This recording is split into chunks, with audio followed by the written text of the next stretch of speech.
I am Jason Abraham, the Shadow Teacher 33. Today I'm going to talk about the oh so wonderful, the oh so essential ego. Yet, paradoxically, this ego becomes a barrier at times to a human soul accessing higher truth, expanded creativity, and connection past the trappings of the information that the ego has assimilated that a soul mistakes to be who they are. And the ego has two main functions. One, to keep us safe, and the second, just as I alluded to before, is accessing and processing information. And I've found throughout my life there have been cycles of ego expansion or ego accentuation, and then cycles of ego annihilation, cycles of being humbled. And when we're children, and up to the point where we're teenagers and usually young adults, this is a cycle, a long cycle of ego accentuation. We're learning boundaries. We're learning that there's a separation between our experience, our biological organism with the rest of the world. And it's the time for building a strong egoic identity.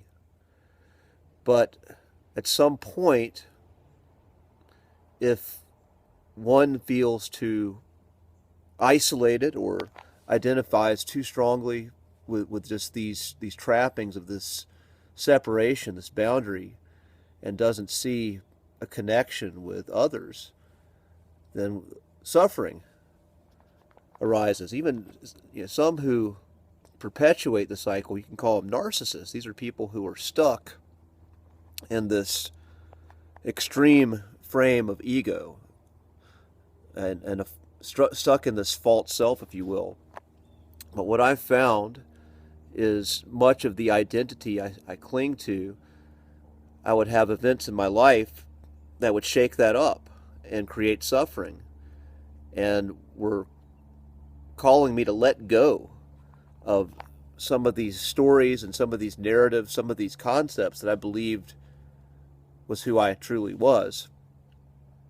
And this was the ego annihilation. This is the humbling period. And when I was able to let go, be humbled, usually greater connections, greater expansive awareness would open up that I was separate from, that I was not allowing myself to see and feel. But again, some point, the ego has to rebuild, and it has to build into something new. The ego is needed for forward movement in life. And so a new cycle of ego accentuation would build in me, a reinvention, a rebirth. And then eventually, I found, again, usually the circumstances of life wipe that out. They say, it's time to let that go. And as I've gotten older, I've found great value in not simply waiting for life to kick my ass. I found value in intentionally examining what I'm believing. Like when I start to feel stuck and start to go into these places of suffering, I've found great value in practices such as shamanic breath work. And recently, New Year's Eve, for the first time, I experienced a Native American sweat lodge.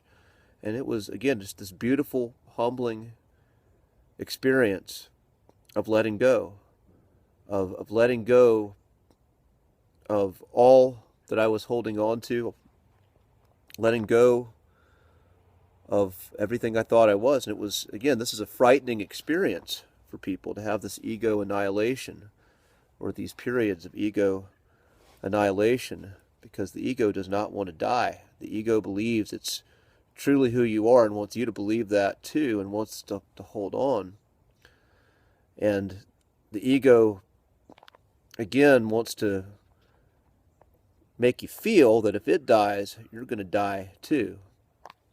And maybe that is true. At some point, we're going to leave our physical bodies. These physical bodies are going to die, and the mind that's associated with them, the mind that's accumulated thoughts and narratives, that's probably going to go too, but there's going to be a spirit that lives on and goes somewhere else. Where? I have my faith, I have my beliefs, but I won't truly know till I get there. But again, these spirits, these experiences, I should say, of this ego death, these humbling experiences, I found valuable, again, when I'm feeling stuck, when I feel like I've been grinding for a while and the emotions of resentment linger on, negative emotions are starting to take pattern in my thoughts, my mind.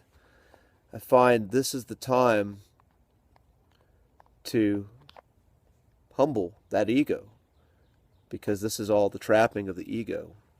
Negativity, resentment, feeling entitled, feeling like the world or someone else owes you, feeling like a victim. This is all the trappings of the ego when again that external self is starting to take itself too seriously. And when I found, again, like when I go and I'd seek out a humbling experience, then once again it opens up a perspective. It opens up new possibilities and new pathways of thinking. And when I once felt stuck, I see, wow, there's so many more possibilities, so many more roads of potential that I have in life. And then when I decide to take a new road, or even just approach a road I've been on with a new perspective, then a new cycle of ego enhancement takes place. Building new systems, working on systems that are going to get the result of success. Again, the ego wants to succeed. It wants to stay safe, and it wants to feel like it's dominant over others. But this is, again, paradoxically, part of the pathway of human growth, feeling something that you need to strive for, or something that you feel that you have a purpose in. Purpose and ego are connected. But again, the paradox, when that gets inflated and your systems are not generating success, or they may actually hit that success, but you're feeling that suffering, then there's a calling for an ego death. So with that being said, I'm going to end this transmission. Be strong, be well, my friends, and I will see you on the other side.